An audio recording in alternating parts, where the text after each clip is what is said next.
Our current system is just, it's broken.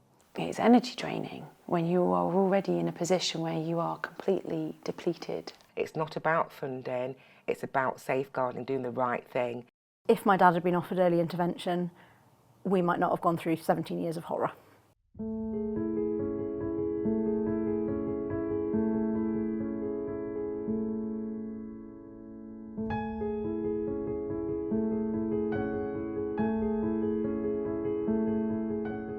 We are Derby Speaks Up, and we are campaigning to urge our local policymakers to fund early intervention behaviour change programmes to divert domestic or partner abuse at the earliest signs.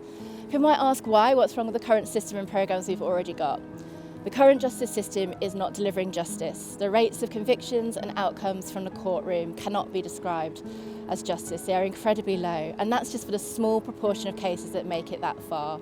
Many cases are never reported or only become aware to the police when things have escalated to medium or high risk. We need to get in earlier for the sake of women, for guys, for everyone, for children, for everyone in our communities affected by domestic abuse and the way that it tears people apart.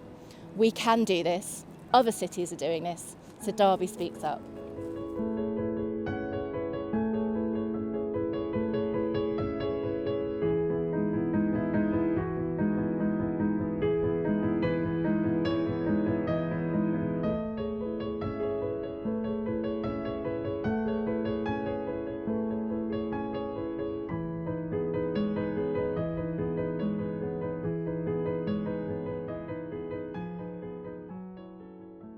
I think the current system is very slow, the progress isn't always there. It's letting victims down, it's inapproachable, and for many people you can only access it once things have escalated, and even when you do, we know that so many cases fall through the gaps and don't progress to the courtroom. It's a bit like a postcode lottery with the police and our court system, depending on who arrives. Even if you happen to get a conviction, that might not be 18 months down the line, and within that 18 months, that person may have damaged another 3 or 4 people. And it feels like that nobody's willing to look at something different. Nobody wants to do anything different because, well, we've got this here, it's too much of a mammoth task. But they're not listening to the people on the ground that could help make that change. The current system often lacks sufficient focus on addressing the root causes of abusive behavior and can be inaccessible to certain populations.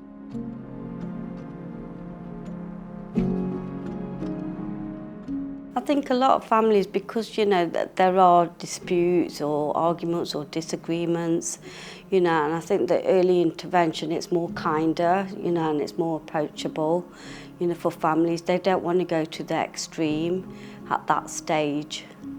From my experience as well, if, early intervention was in place, things could have been different.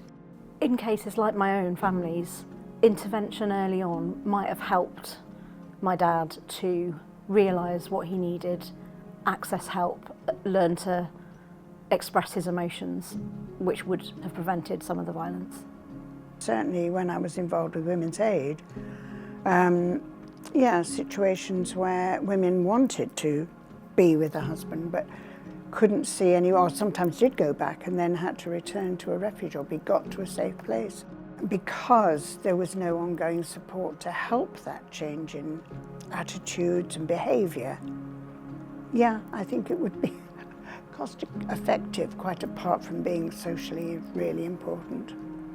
Many people have been brought up in abusive homes or have toxic influences around them, social media, friendships, etc. This behaviour has become normalised. We need to create safe spaces for men's support groups led by men who are good influences. This will help men see what a healthy relationship looks like. Discussions like this can help eliminate toxic, abusive traits. It breaks my heart that my good nature was taken advantage of. I'm gutted that I only learnt about boundaries, gaslighting, red flags and narcissistic abuse after I escaped as part of my recovery. Sometimes I can't help but imagine how different my life might be if I hadn't been abused. So I would support early intervention so that no one else would unwittingly have to experience abuse too. I support the idea because it will lower high rates of abuse and risk of harm. It enables earlier interventions that challenge perpetrator behavior and provides strong safety planning and support. First and foremost, safety has to be essential. Places that partners and children can go to process it, maybe counselling, coaching, family therapy, things like that that mean that the whole family can heal together. I'd be really excited to see behaviour change programmes offering support with attachment styles and people learning where some of their wounds and insecurities come from, and then they will get support to heal those, because often those are the root causes. Healthy conflict resolution skills. I wish we were all taught this, at school. It should be really on the national curriculum. How to be a good partner, how to manage your emotions and reactions in a healthy way, how to show up for each other in a way that is loving and caring and to be cherished. And I think everyone should be able to call their relationship or their home their safe place, their sanctuary. The projects that are developing around supporting people with drug problems, drug and alcohol problems, like the Change is Possible, like the one in Derby, which is the Jericho House, I think it's called. I can only think of things along those lines where people would be actually learning to look at their behaviours in an analytical but not punitive way, but looking at why is it we keep doing things like this? How can we begin to change? To show them what a healthy relationship looks like, respect, boundaries, tools and resources where when you feel like this or you start to feel like this, this is what you can do, this is where you can go, this is who you can speak to. I just think there's so many communities. We know that the early intervention would help most that need it. So I'd like to see it not just for the high risk women, that it needs to be for all. I would like it that we all have a space at that table to make that decision, design that early intervention programme. Expressing emotions, strategies to de-escalate situations, educating people that it's okay to say, I'm sorry, can we talk about this later? Things that give people the chance to adapt the way they behave. I think one of the biggest issues, and it's something that I've struggled with myself, is emotional regulation. And I've called it this beautiful thing, passing the pain parcel. Sometimes we get given somebody else's pain parcel. They might have had a really bad day. They've not been emotionally regulated for 1,000,001 reasons. Tired, overworked, stressed. And I can comprehend why, when you're sitting with that, you don't want it. You don't want it. So you go, I don't want that, you have it. And that's where somebody will shout or get angry or they'll snap at their children. And when we're not able to go, okay, I've got a pain parcel here. All right, let's unwrap it. Let's see what this is about. Why has it caused me pain? What is it triggering in me? We're less likely to want to get rid of it so quickly in such an abrasive way, in such a hostile way.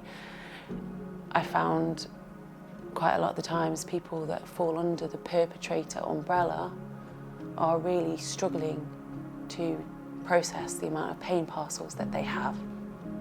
And it's really easy to demonise a perpetrator. And I've had to do so much work on that myself. It's not helpful. It doesn't help. It doesn't bring peace. It doesn't bring relief. And yes, I'm all for sitting there and being honest and saying something was done wrong to me. I shouldn't have been treated that way. But to just point the finger and go, well, they're this and they're that is not helpful. What are they dealing with? What pain parcels are they struggling to process right now? And if they were given the help to process their pain parcels, maybe they wouldn't be shifting them onto other people. through counselling, restorative justice techniques, active therapy to address trauma and support groups. Ideally, people could transition from hurting others. Understanding patriarchy and misogyny, self-examination, addictions and triggers, peer accountability circles, mental health, risk reduction plans, respect and equality.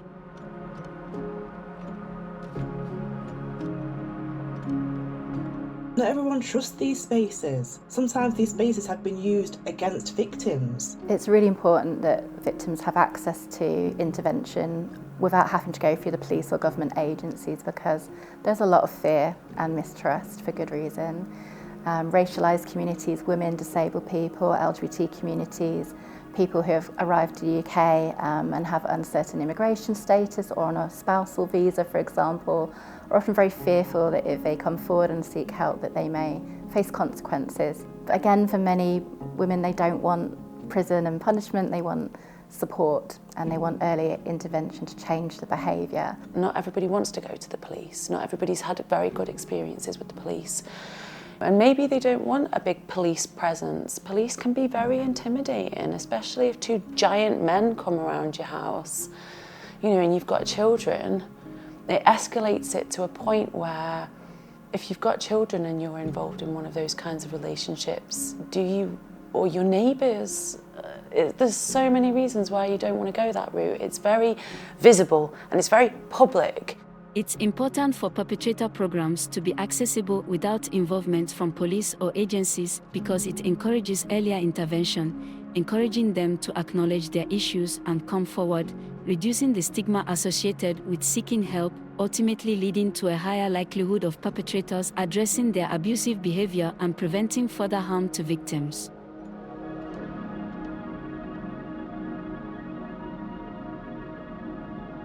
So it would be great to be able to access this through going to a GP or an online referral. I think there should be a QR scan code in every sports club and every gym changing room, out in just the social spaces and every bus stop. It should just be a normalised part of society that we know there are problems with not everyone being able to find the way to be the best partner they could be, and we can help them to make a change on that by healing the root causes. So I think we should just make it so much easier for people to access this, because we know that going through state agencies isn't going to work for everyone. I believe if faith and community group leaders understood the issues, the signs, then they could both be exemplar role models as well as points of contact.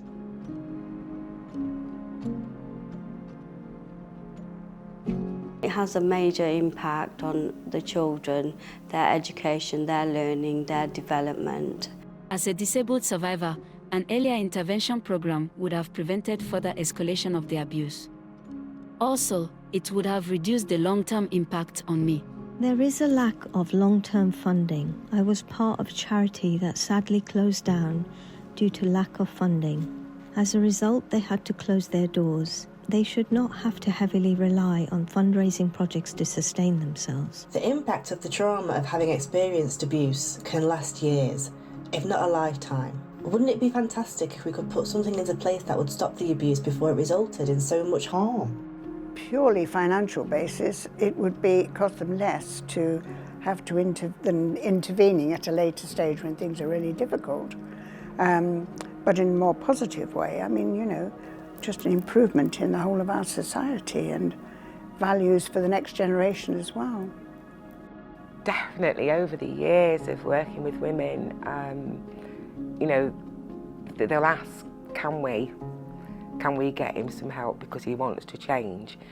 But in that old-fashioned sense, depending on where you've worked or where you work, you're told that no, it's a blanket no, that we can't get involved in that, so we don't get involved. But looking now, I believe once is once too many to be harmed. But if that person get help, that's going to save the NHS around mental health and a load of other issues. It's going to save call-outs to the police. So even when there's a man who voluntarily wants to work on himself and knows that he doesn't want to behave this way in this relationship and wants to change, I've been in situations where me and a team of people have put together a package of help, but we've been ringing around trying to find a behaviour change programme we can get him on. He's keen, he wants to change and be better for the people in his life, but we phoned around national and local helplines and organisations, and there was just nothing he could go on voluntarily if it wasn't already in the policing system and sort of usually graded medium or high risk already. And that really showed the problem and why we need more early intervention programmes, more accessible. We even rang the Respect UK helpline, which supports men who want to change, and they were saying that the closest programme he could get onto was in another county, so he'd have to travel. Because that county only put funding for its own members of its local community to go on that, he would have had to pay several £1,000s to have a place on that programme. So you can just see all the barriers that are in place to stop, even when they've actually got the will and motivation to want to engage in a programme. And that's something I think we can solve. Public funds should be really prioritised for public crises like the crisis of domestic abuse and the harm it does to our society and to the next generation growing up around angry, unsafe home environments. So I think we need to reprioritise where we put the funding that we do have, and to know that actually prevention is always better than reacting later on when things have escalated. A court case costs so much more than putting on mentoring therapy and a peer circle of men getting together, learning from each other and supporting each other on this journey to be healthy partners. Would cost less than taking a huge court case and all the staff and resource that takes up in the public administration system. And often by then things have escalated and it's too little too late. So we can find the money and it's going to cost less in the long term, and the human cost just can't be quantified. It's worth a try. If we can save somebody's life, it's worth a try. I think it's a good idea, just so that people can have an idea of what an healthy relationship looks like. Is a healthy relationship remembering her birthday or his birthday? But what do we do on those days in between? What does it actually look like? How do we address conflict? Yeah, seeing it obviously firsthand and dealing with post-sentence, obviously following they've been through court, the programmes that they go on and stuff like that, definitely would be very much in support that preventative would be better than having to deal with the aftermath. I think as well in my line of work we're seeing more obviously now with the controlling and coercive behaviours that previously weren't actually against the law, so definitely those behaviours seem to have escalated. If there is a hotline or there is a platform to help them, they could seek help or seek any guidance or assistance in a private background or private situation, that they could have some more secure feeling safe, and then not being judged. I think it needs to be like a quicker avenue to go down rather than waiting months and months going on a waiting list, and then it's almost like a taboo subject that, if there's a group of 10 lads and one of them is going through that, they probably haven't told their friends about it, and I think it needs to be more of an open conversation for people to speak about it more freely. Definitely. I think just mainly for that reason of, especially in my line of work, the influx that we're having or we're seeing at the moment, it would just be better if there is something preventative more than kind of catch it at that stage, because people might not also be aware that they are engaging in such concerning behaviours.